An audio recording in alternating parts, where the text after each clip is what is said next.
Today we are going to learn features of his poetry actually. His poetry here, Chaucer's poetry. What is the features of his poetry?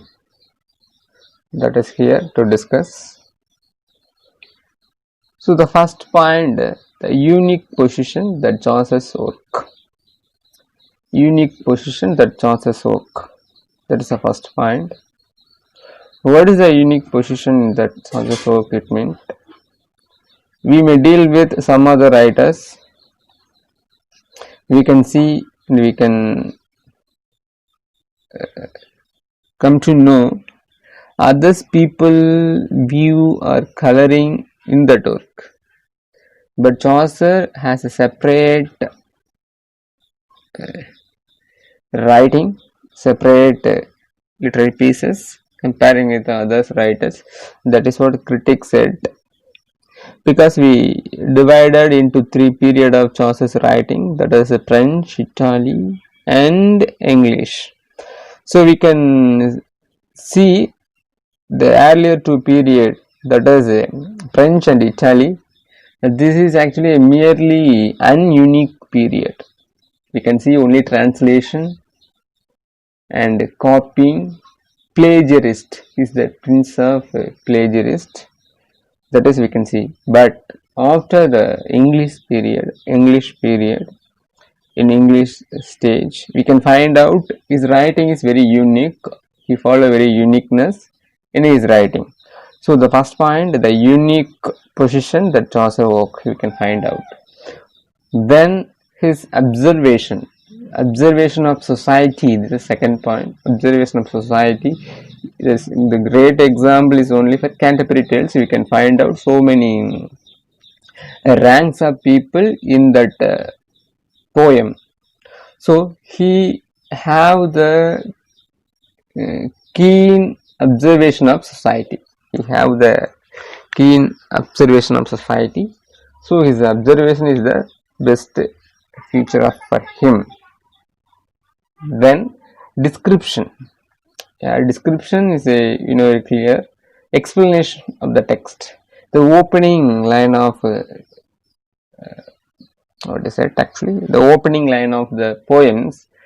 April is the sweetest month. The pilgrims are ready to go for Thames Becket martyrdom. That is how it starts. So this is what to say actually. The description of the sceneries, the word flower, and everything. So description is so great. Unique observation, description so good. Is writing.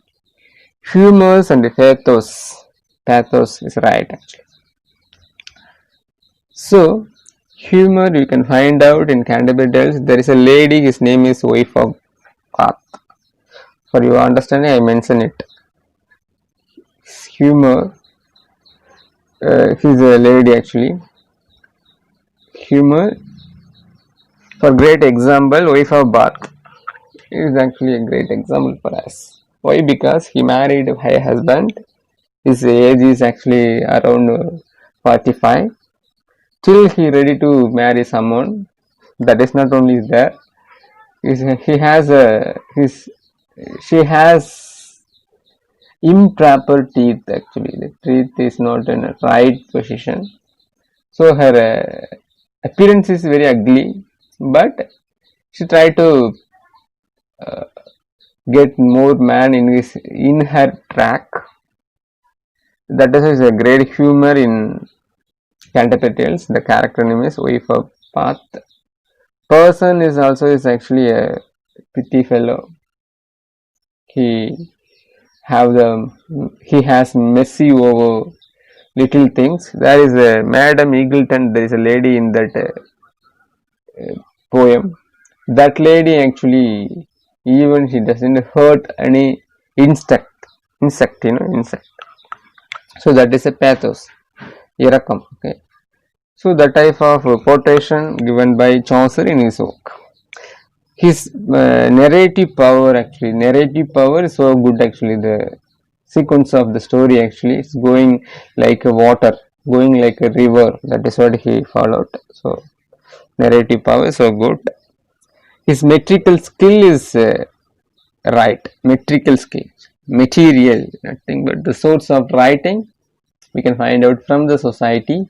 So which skill is so great to him, it is instilled to him. So we can say his metrical skill is so good. Summary, can say it's very easy to understand. Summary, actually summary as a content is so good. So this is the future of his writing. So itself Chaucer is over. Now we are going to see the contemporary of Chaucer, other poets actually. Who are the other poets? This you are going to learn today. William Langley is the contemporary of Chaucer. It's most of poem actually. It's most of poems in manuscript actually. Only written format, not printed format. This is his most of poems in manuscripts. His famous poems, The Vision of William Concerning Fire's Flowman. Again I am reading. Vision of William Concerning Fires the Flowman. This is a famous poem written by William Langland. This poem has 3 poems. The text, actually not a 3 forms actually, 3 text, just to change it out, okay. It has 3 text. The first text is actually A, the second one B, third one C. This is what he categorized, not us. He categorized. So the first text actually A, 2500 lines, is the shortest part.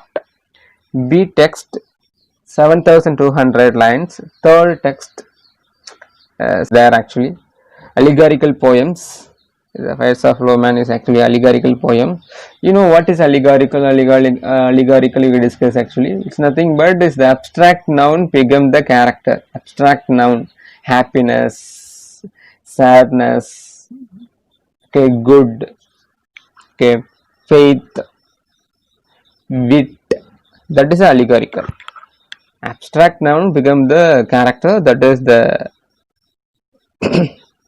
main character of this poem. That is called allegorical poems. So this is actually allegorical poems. The characters, for your understanding, lady, meet, wit, study, faith. These are the character in that poems. This is the one writer you understand, that is William Langland. We are going to see some other writer. John Gower. He is actually a Kentish family. John Gower is a very close friend of Chaucer. He is belong to a Kentish family. His famous work actually Speculum Meditandis.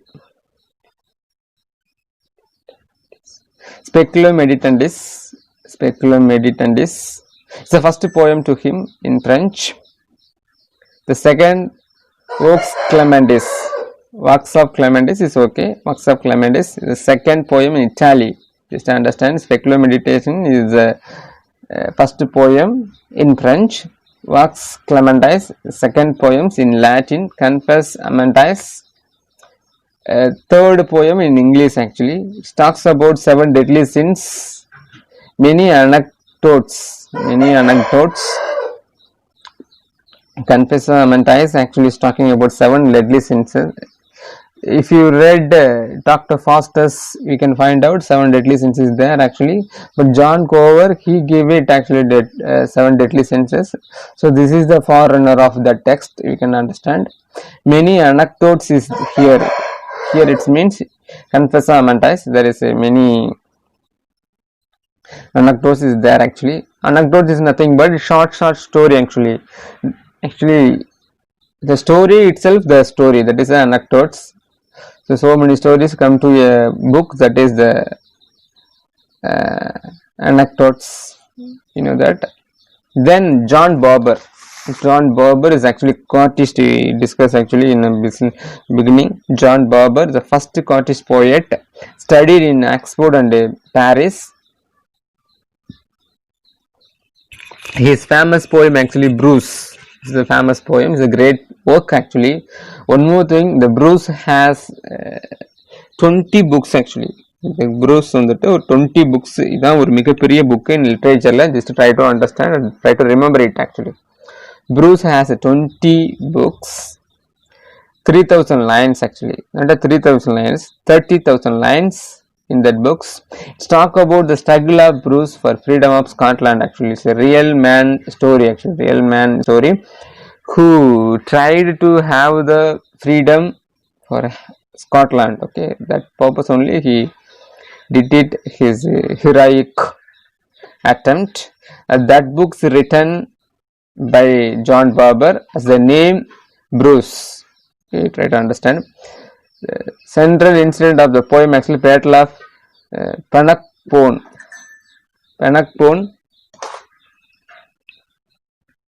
This is a central incident. This is for your understanding. Just this is the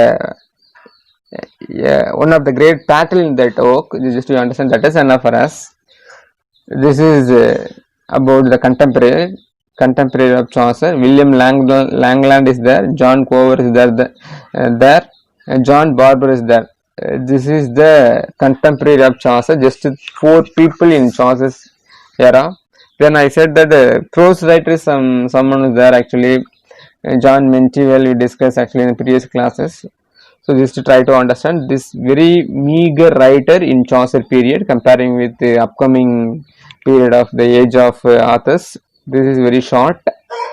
Development of literary forms in the duration of Chaucer period. What are the literary forms developed? Literary forms develop.